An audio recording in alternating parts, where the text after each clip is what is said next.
The 1980s gave us the most gloriously grotesque, absolutely unhinged gore-fest cinema ever made, and somehow, these films survived the great VHS purge that nearly erased them from existence forever. What if I told you that major film studios literally tried to destroy physical copies of these movies because they were too extreme, too nauseating, too dangerous for public consumption? From practical effects that looked disturbingly real to kill counts that made audiences walk out of theaters in horror, these splatter classics redefined what mainstream audiences thought possible on screen. This is the era when filmmakers stopped asking permission and started showing things that genuinely made people sick. Buckle up, because we're diving into 10 gut-wrenching masterpieces of visceral cinema that terrified the establishment. The Thing, 1982. John Carpenter created what many consider the most disgusting transformation sequences ever committed to film, and studios wanted it gone. The practical effects work by Rob Bottin remains absolutely unhinged, featuring practical puppetry and gore that looks disturbingly biological and wrong in ways that modern CGI still struggles to replicate. The infamous scene where a creature's head detaches and grows spider legs is the kind of imagery that lodges itself in your brain permanently. Critics absolutely decimated the film upon release, calling it a soulless exercise in viscera, yet it bombed spectacularly at the box office because audiences found it genuinely nauseating rather than entertaining.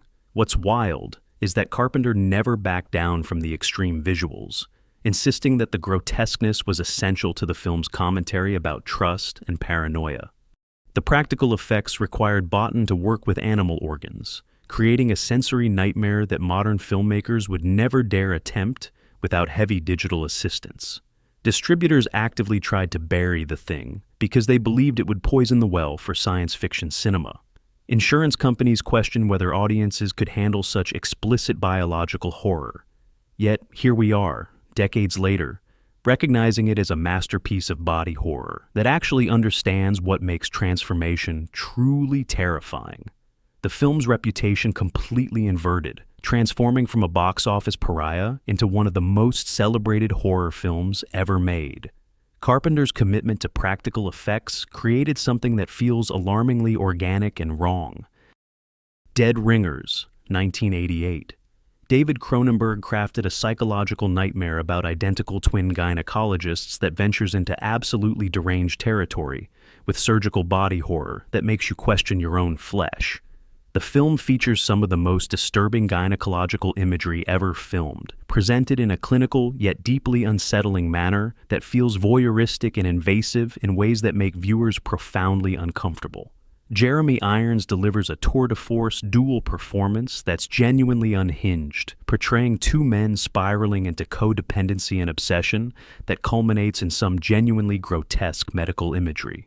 Critics praised Irons' performance while simultaneously expressing revulsion toward Cronenberg's unflinching examination of the male medical gaze and bodily autonomy. The film's depiction of female bodies as objects of clinical scrutiny rather than human beings bothered audiences in ways that transcended typical body horror. Distributors wanted the film radically cut, believing that the gynecological imagery was exploitative and unnecessary.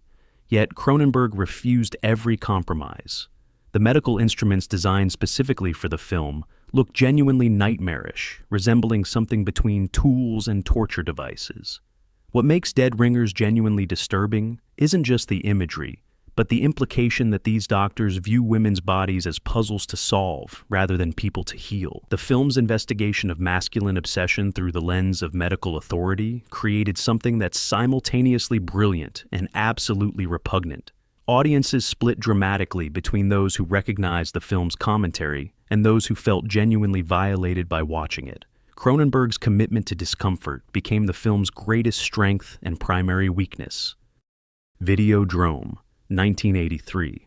Cronenberg returned with an absolutely deranged fever dream about media consumption and body mutation that features some of the most disturbing organic effects ever created for cinema. The film depicts a world where violent snuff films literally cause physical mutations in viewers' bodies, creating a nightmarish fusion of technology and flesh that predicts our current media landscape with unsettling accuracy. James Woods descends into complete madness while his body becomes a literal VCR, complete with a slot opening in his torso that's both hilarious and genuinely revolting in equal measure. The practical effects team created some genuinely stomach-turning imagery using real animal organs and surgical manipulation to show Wood's body transforming into a grotesque hybrid of human and machine. Critics called the film incomprehensible and disgusting, yet it's become a cult classic that captures something essential about how media literally rewires our brains. Distributors fought tooth and nail against the film's theatrical release, arguing that the visceral imagery served no purpose except shock value. What's remarkable is how the film actually succeeds as both philosophical commentary and genuine body horror, exploring how we consume violence through screens. The filmmaking technique of practical effects combined with in-camera tricks created something that feels genuinely wrong in ways that purely digital imagery struggles to achieve. Videodrome predicted our current anxiety about media consumption decades before social media platforms became ubiquitous. The film's willingness to be genuinely disgusting in service of its ideas made it impossible to ignore, even for critics who hated it. Cronenberg essentially invented the aesthetic of body horror as philosophical cinema with this film. Cannibal Holocaust, 1980. Ruggero Deodato created what might be the most morally questionable, genuinely sickening film ever made, featuring real animal killings and found footage techniques that made audiences believe they were watching actual snuff footage. The film was so convincing that Deodato faced actual murder charges because authorities believed the extreme violence against human characters was real rather than special effects. The Italian director actually had to prove in court that the actors were alive by having them appear on television, making this possibly the only film where the creator had to legally demonstrate that no humans were murdered during production. The practical effects for human violence looked disturbingly realistic, but the genuine animal killings throughout the film transformed this from mere exploitation into something genuinely sickening and ethically indefensible. Critics and festival judges were divided between recognizing the film's commentary on colonialism and media exploitation versus viewing it as glorified snuff cinema designed purely to transgress.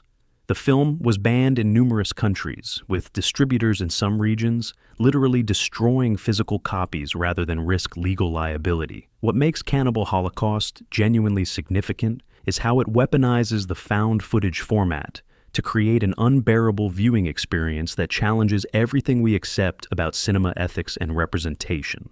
The real animal violence means that watching the film requires confronting genuine harm rather than fictional simulation. Deodato's decision to kill actual animals rather than use effects created a film that's technically brilliant yet morally repugnant in ways that cannot be excused through artistic justification. The imagery is simultaneously some of the most disturbing and most intellectually provocative cinema ever created. Film scholars still debate whether the film's commentary justifies its methods.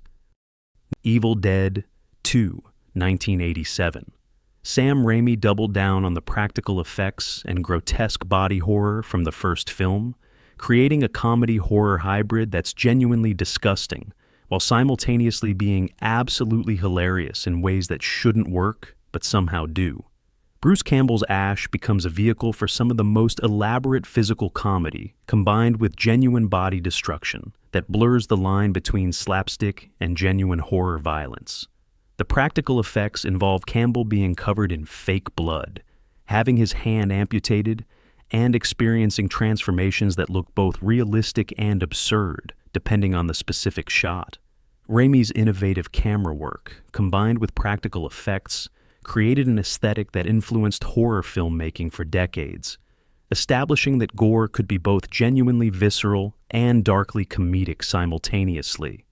Critics initially missed the film's comedic tone, viewing it as gratuitous gore-fest nonsense. Yet the film became beloved by audiences who appreciated its willingness to mix genuine scares with slapstick absurdity. The practical effects team created elaborate prosthetics and practical mechanisms that allowed Campbell to perform genuinely athletic stunts while covered in gore and prosthetics.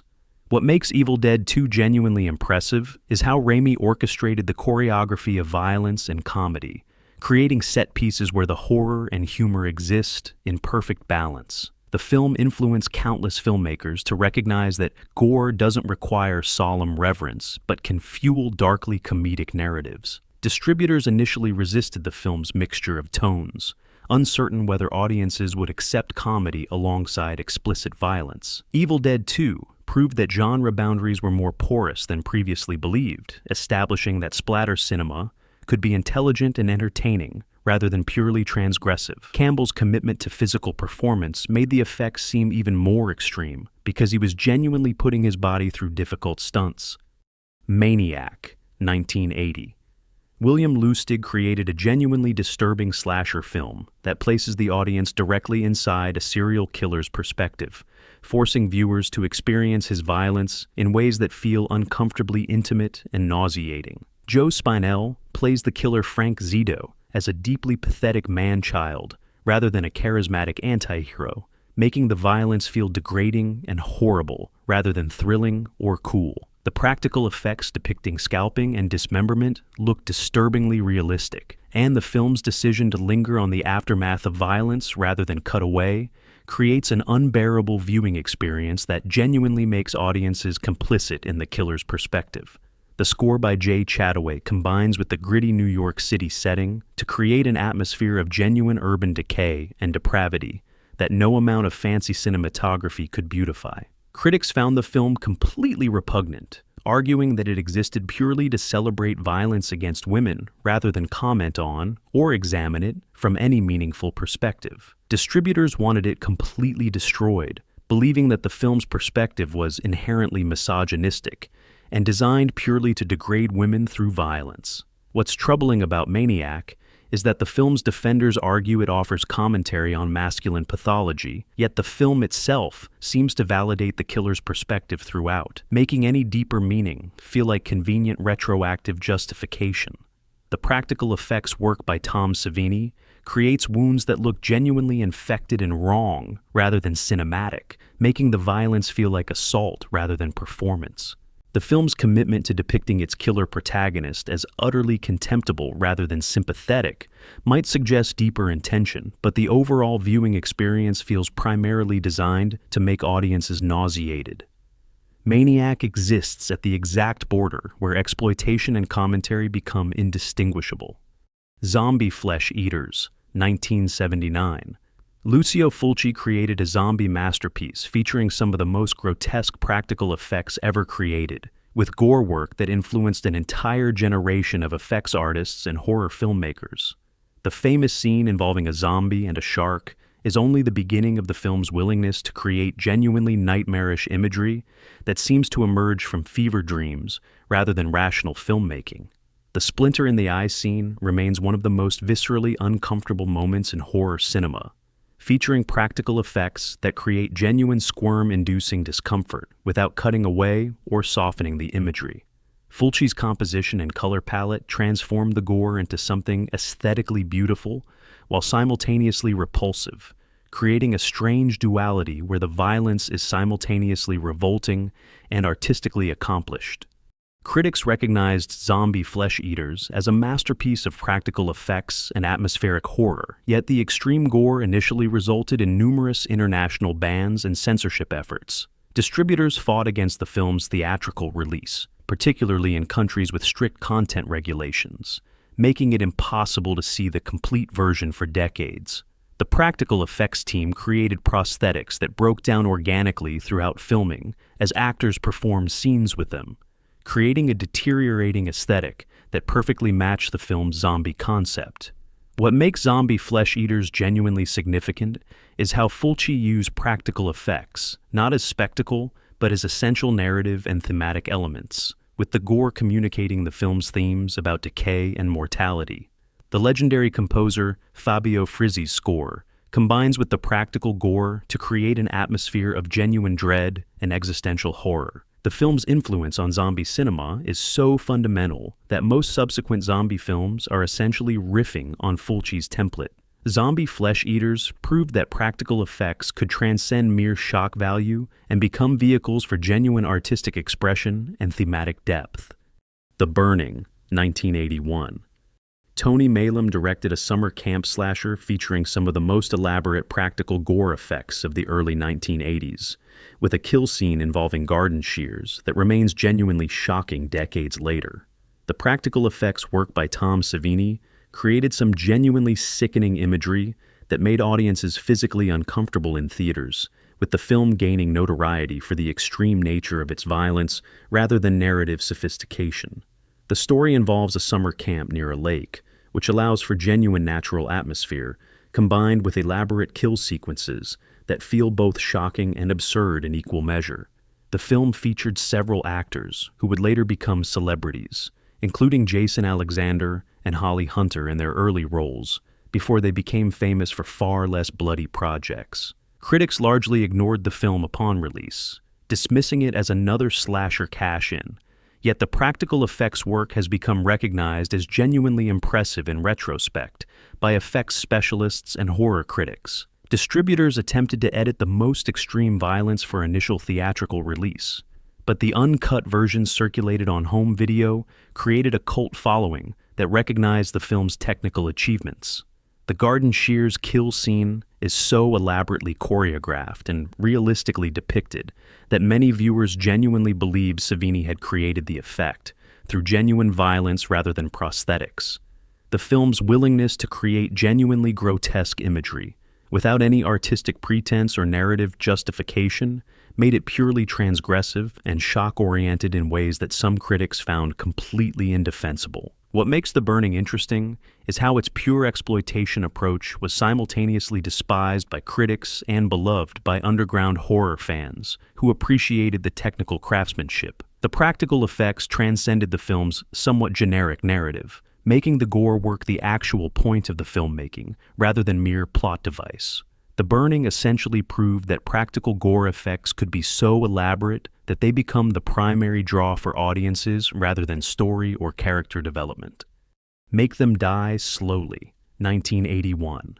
Umberto Lenzi created a cannibal film that even goes beyond Cannibal Holocaust in its depiction of genuine violence and human suffering, featuring real footage of actual violence combined with fake violence that becomes increasingly difficult to distinguish as the film progresses.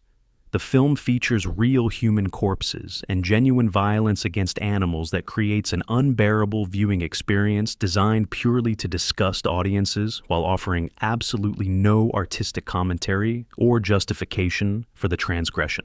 The practical effects combined with the genuine violence creates a film that's morally indefensible, even by exploitation cinema standards, treating human suffering and animal cruelty as entertainment rather than examining or critiquing violence. Critics almost unanimously condemned the film as the worst kind of exploitation garbage, with many arguing that watching it requires confronting the reality of genuine violence committed on camera during production. Distributors destroyed physical copies whenever possible, making the film nearly impossible to locate legally for decades, with most surviving copies coming from underground video distribution networks. The film's existence raises genuine questions about whether certain films are so transgressive and unethical that they should remain unavailable, unavoidable, and unrepresented in film discourse.